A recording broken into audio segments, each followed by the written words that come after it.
Umuntu TV tubitayeho. Muri iki gitabo cyitwa Pendo God Loves Africa cyanditswe n'uwitwa Patrick Martha, baratubwira bo nyene uko babikoze kugira ngo Imana ishike muri Bibiliya, iyi ntambuko baciyemwo kugira ngo bihashike uko zingana. Hanyuma abantu benshi bazi yuko ngo Imana ngo biboneka muri Bibiliya mugabo ntibamenya umuzo wavyo wabaye uwuhe, bagaca bavuga ngo kazima ngo byanditse muri Bibiliya. Tugiye kuri iyi page yacu ya 82 baratwereka ngaho ukuntu vyagiye muri Bibiliya. Reka tuze dusome turabe. Baratubwira ngaha ngo the first missionaries had decided what word was going to be used for God in the languages of these two countries.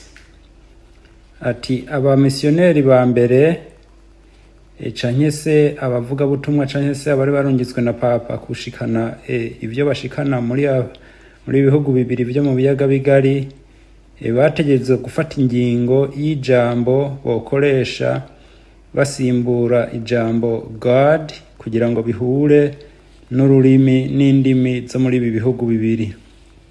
The Catholics decided to use the Swahili word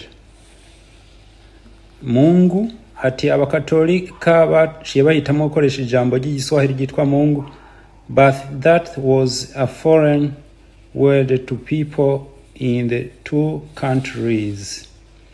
Atariko iryo jambo ryabonetse ko ari nk'iriva mahanga kuri abo bantu baba muri ibyo bihugu bibiri. The Protestant, abo nibo bayita ngo n'abapentecote n'abandi bahurikiye hamwe. The Protestants wanted a word that the people could understand. Ati abaporoti baciye barondera ijambo abantu bose bohurira ko canke bokumva canke boshobora gutahura. It was finally decided to use the word imana, which is also their word for lucky. Ati ingingo yaciye ifatwa yo gukoresha ijambo imana kuko iryo jambo nyene risigura umugisha. Baraca batanga n'akarorero ati muri Africans will say ndagizi imana, for I am lucky. Ati abantu bo muri Afrika baca bakoresha ijambo imana bisigura ngo ngiriwe amahigwe. Ni bande bashizemwo ijambo muri Bibiliya ry'Imana? Ni aba Protestant.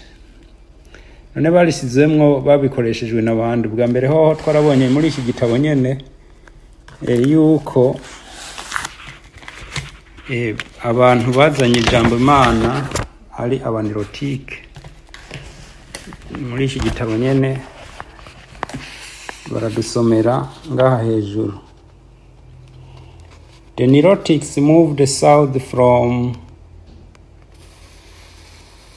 the Nile region into Kenya, but the Kenyan tribes rejected them, so they eventually arrived in Rwanda and Burundi. Abanirotike bamanutse bashikira mu gihugu ca Kenya, ariko imiryango yaho canke amoko yaho arabiyamiriza, baca batahukira kuza mu Rwanda no mu Burundi.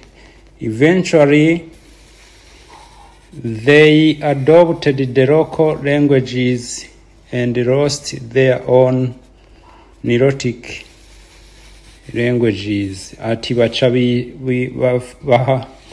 biha ingoga yo kuvuga ururimi rw'abakavukire bahasanze, baca batakaza ururimi rwabo.